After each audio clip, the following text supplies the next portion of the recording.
Kawasaki KD80, just kick it.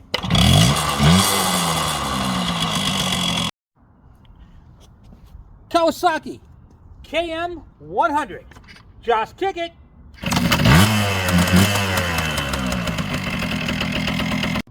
Kawasaki KE100, just kick it.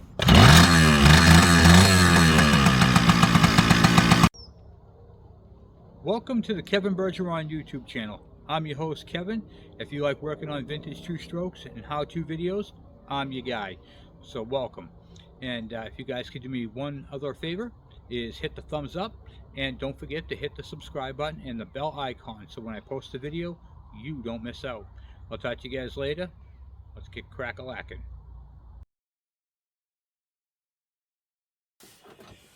Hey YouTube, how you guys doing tonight? Kevin here, coming at you with another video. As you can see on here, I have some carburetor needles, and that's what we're going to talk about tonight.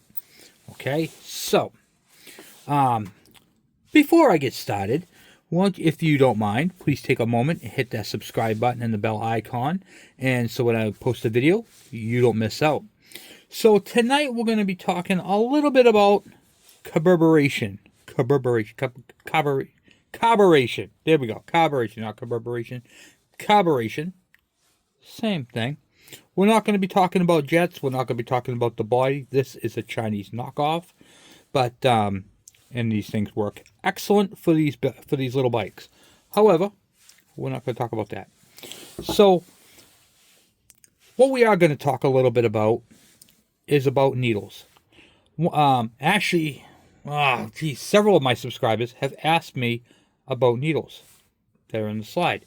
So what is the needle? What does it do? Or your daddy, what's it do? It's a needle. What's it do?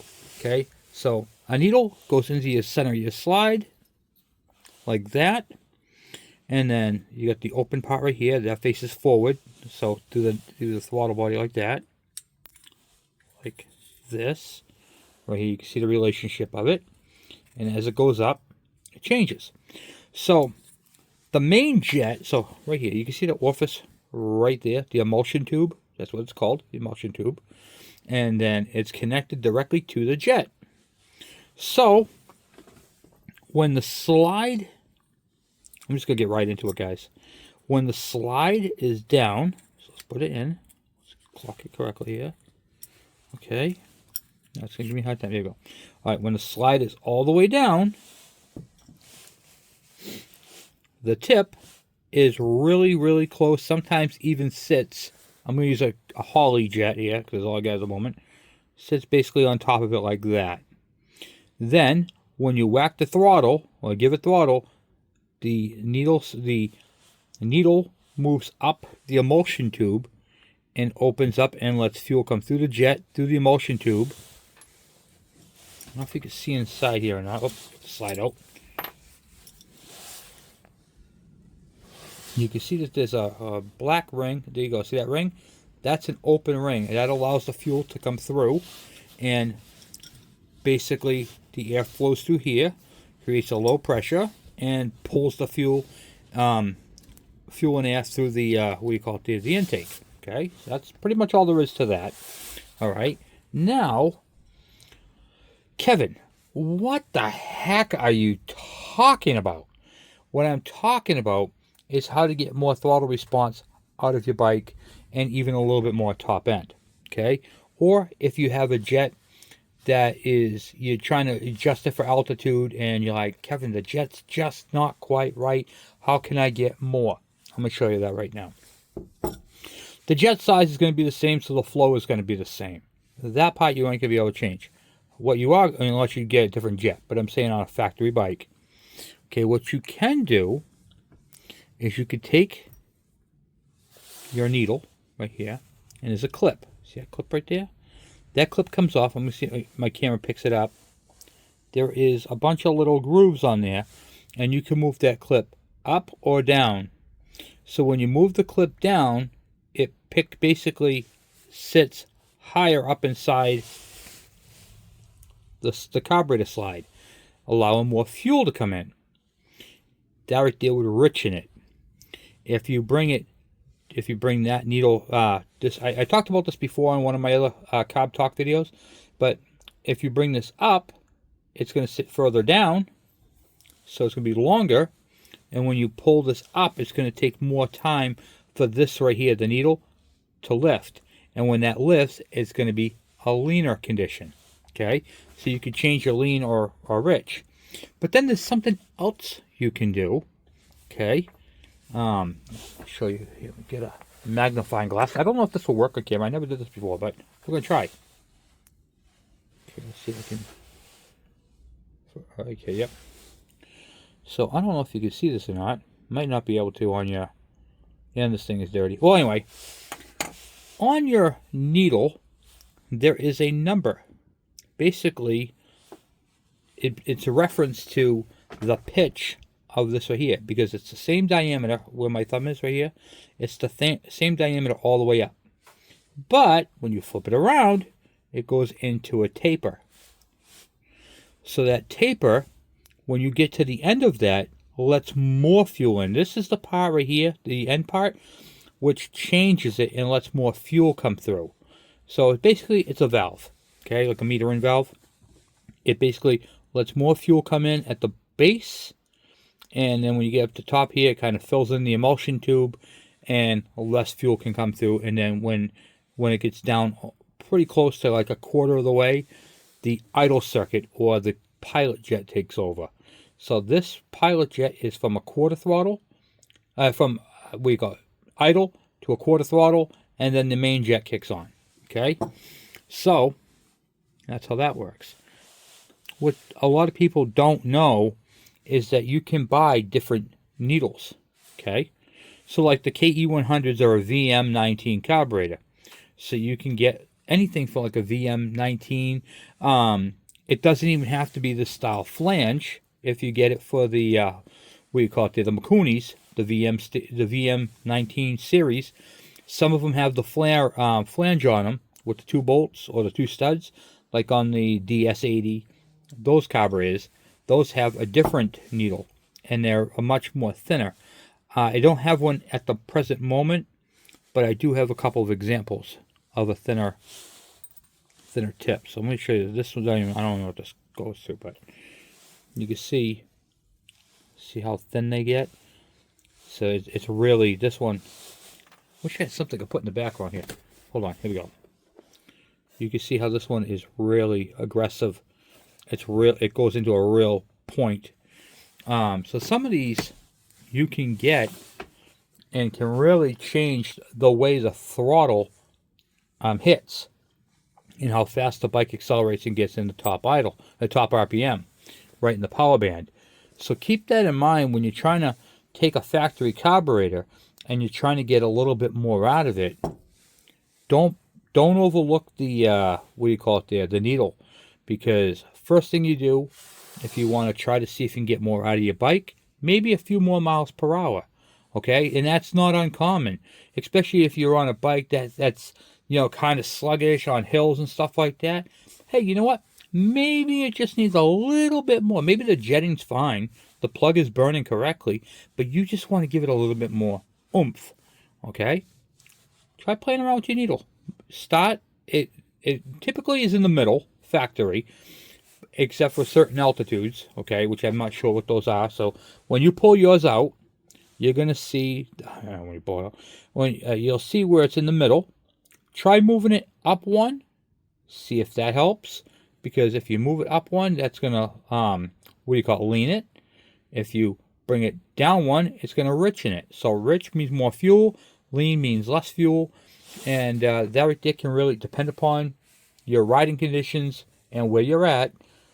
That could really help you out. So hopefully that tip right there helps you. Also, I get a lot of questions, and I get emails, I get messages on my Facebook about what is the setting on this one, where's this one, for the idle speed jet, okay? It is not a set setting. It's an adjustment. So when I tell people you started off at like a 1 1/4 turns, okay? So what I will do is I will go all the way in, brand new carburetor. So if I was going to install this on the bike, first thing I would do is go all the way in until it just seats. Don't crank on it. You don't want to do that. You just want to go until it just touches. Okay? Because if you don't, if you crank it in, what will happen is it will ruin the inside where the seat is. And you don't want that to happen. So then you're going to just go, that's a half, that's 1, and then a quarter. Okay? That's 1 1/4 turns out. That should get the bike up and running. Then what you're going to do is at idle, it's an idle speed screw, okay? You want to see where the highest RPM is, okay? And then once you get to the highest RPM, you're going to turn it in 1/8 of a turn. So you're going to back it out until you get the highest RPM, or turn it in until you get the highest RPM. Either direction, because if you have it at 1 1/4 and you're in, say, a high altitude, you might have to richen it. If you're at a lower altitude, you might have to lean it, or vice versa. It depends on your situation. But start at 1 1/4. And sometimes, if you're lucky, 1 1/4 is just about right. Okay? And typically, you don't have to keep going, oh my God, this thing's doing nothing. It's not doing nothing. Nope. Typically, from 1 1/4 turns, you're only going to be turning it about half, if best, one direction, back to 1 1/4, and then the other way. It's not going to be a dramatic change. You just want to get the highest RPM out of the bike, and then 1/8 of a turn the opposite direction, and that's set. Okay? And that's what you're going to want to do, and you're going to want to do that on a warm engine. Then, you're going to let the bike cool down completely, and then retest it and make sure it's still running the same as it was. It is not uncommon for that to change on a cold engine. That's why you kind of want to go back a little bit and kind of get the happy medium. Okay? That's the correct way to adjust that. All right? Another question that came up, that keeps coming up, is, Kevin, I followed your videos through and through, and my bike is smoking like a banshee. I think it might be my oiler, but the oiler, I put the other oiler I had on there, and it's still doing the same thing. I got straight gas in the fuel tank. I got oil mix in the, reservoir. I bled out the oil, the mixture. I know it's getting oil because I can see the smoke, but it's smoking ridiculously. If you have this problem, you might have to repack your exhaust tip. Okay? So, that's a very common thing, especially on these older bikes, that gets overlooked because the bike is old, the packing is solid, it's hard, and instead of allowing it to flow, it collects. And when it collects oil, it starts to drip into the exhaust stream and then just smokes and burns off that way. And so, yeah. You'll also notice that you'll smell the two-stroke that you love to smell so much. You'll smell that a whole lot more. So, keep that in mind. And there? And then there's one more thing I want to talk to you guys about. The other thing I get is I'm reading the book, the manual, and the float settings. Okay? How do you adjust the floats? I'm going to show you that real quick with this. See, this is the plastic one from that carburetor. I took it apart because it's easy to show you. The brass one, for some reason, is kind of hard to see. But see this center tab right here? Actually, this one's kind of hard to see, too. I already rehearsed this thing, and it's like, oh. Okay, so this tab right here in the middle, you can bend that up and down to change the float. So you got to go easy with it. So with this right here, with the carburetor upside down, this sitting in place, okay, you can bend that tab down or up, depending upon which way you need to go with the floats, or as I call them, pontoons. And what you're looking for, okay, on the KE100, I use a quarter. Let me go grab one real quick. Okay, and by the way, this trick is only for the KE100, the KD100, the KD80, the MC1, the KM100s, and the MC1, or 90, okay? And the KHs, 100s. So, the float's not secure. So let me secure the float real quick. Put the pin. I'm just gonna put this in. I'm not using a needle, so it's very cold out, guys. Very cold out right now. Can't wait to move. Can't wait to move. Nice warmer climate, you know. Oh, can't wait. I'll be doing videos like left and right. You guys won't even. You're like, oh my god, I can't believe Kevin's putting out another video. Okay, so with the gasket removed, I take a quarter and then I stick it right here on here, right on the edge of where the gasket sits, okay? And then the top of this coin right here should be the top of the pontoon. So it should be set like that on the KE100s and all of them that I just listed.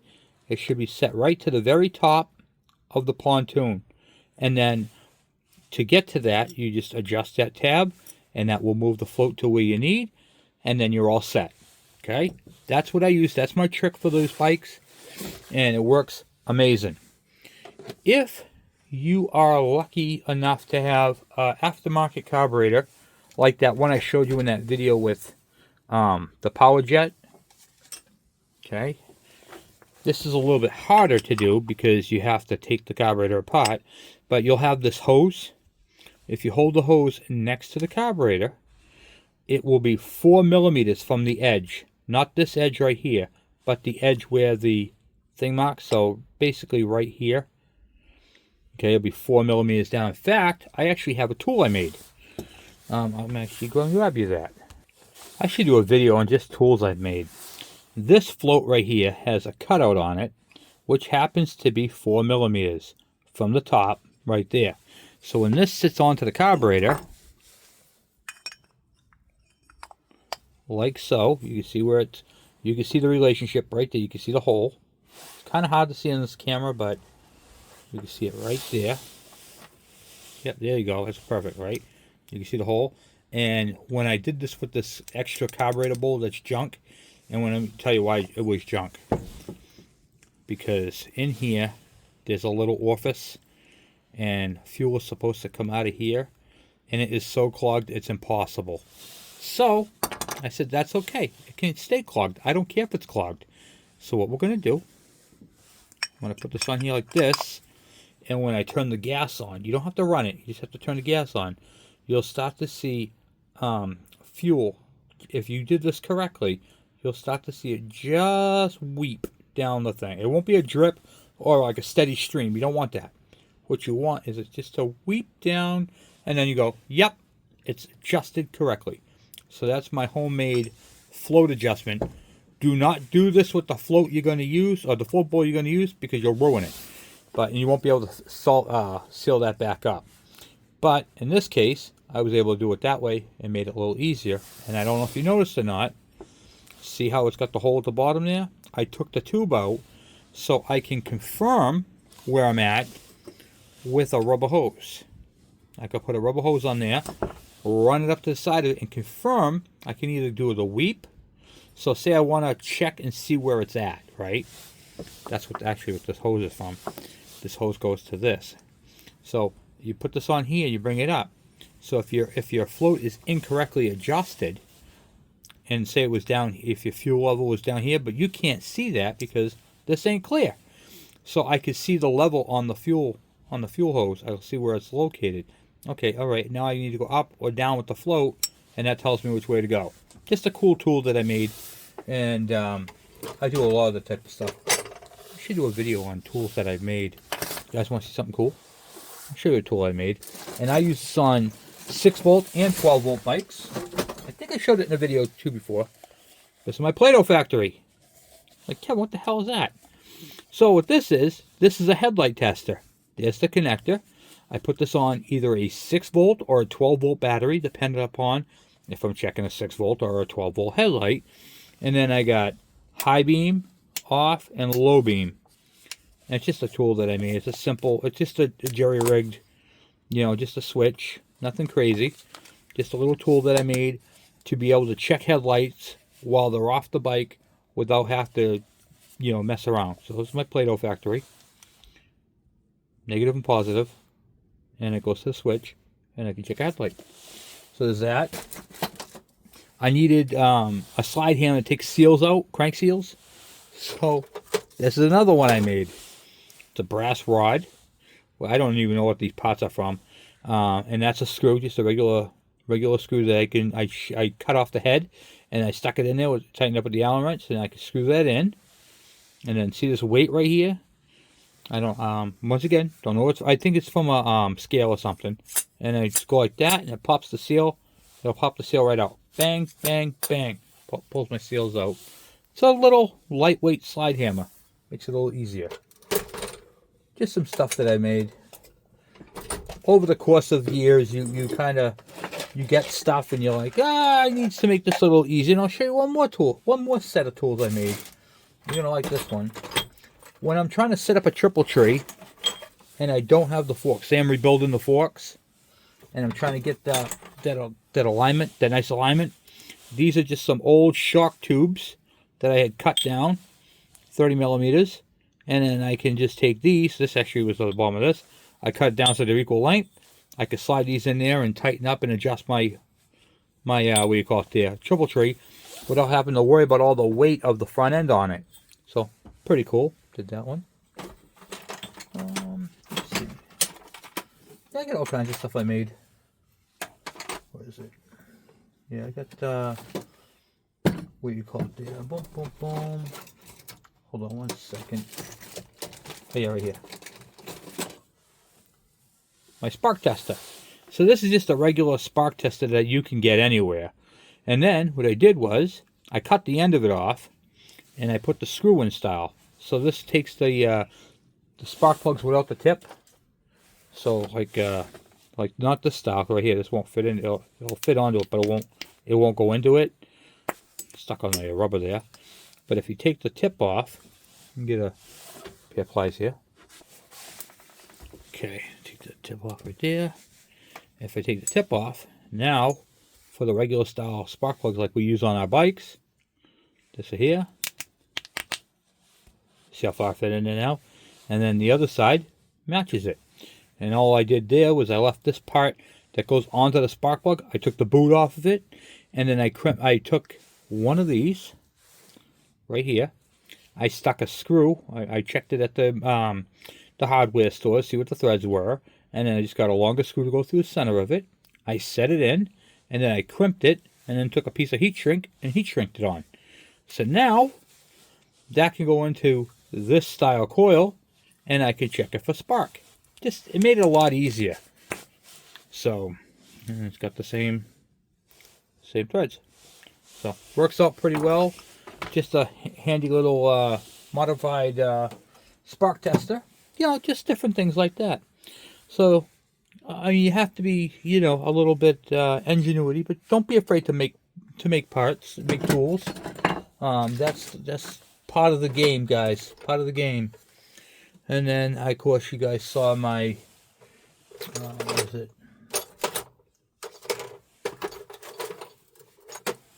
When I'm doing pressure testing, this is a block-off tool I made. That's a bearing race. And then, what do you call it there? I found a piece of steel that fits in there. And then it's Loctited in, so there's no leaks. And then this sits, it's a perfect diameter. I set this inside the exhaust, and then tighten this down onto it. And then that with the gasket, with the copper gasket, which I have right here. So this sits on here like this. The copper gasket, put that on there. Now I can pressure test the motor without having to worry about things, you know, leaking. So it works out pretty well.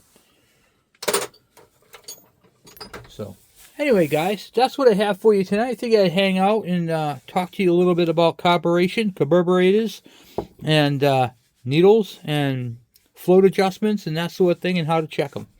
We're going to get more into the tech part of this. I just wanted to do a simple, basic video, nothing crazy, just to put that out there because I've been asked a lot of questions about carburation. And Kevin, how can I keep getting this? How can I get more out of this little KE100? It's a great little bike. I love it, but it's a little underpowered. Or, Kevin, what do you call it there? It's one of those things where I whack the throttle and I get passed by a moped. And I'm like, whoa, okay, now you're really under power. You know, because these bikes can definitely take a moped. But, you know, that sort of thing. So I'm just going to share some tech tips with you guys periodically in shorter videos. So that's what I'm doing tonight. Anyway, guys, hope you enjoyed yourself. Hope everybody's doing wonderful. Stay warm. And we'll be right back at it. We have a lot of tech coming up. I have four engines I have to do for people and myself. So, yeah, it's going to get a little wild here pretty soon. So over the weekend, we're going to be shooting a lot of stuff. I also have a video series that I did with Michael. So I'll be, posting that pretty soon as well. So, yeah, we got some stuff, guys. All right, I'll talk to you guys later. Have a good night. I'm out.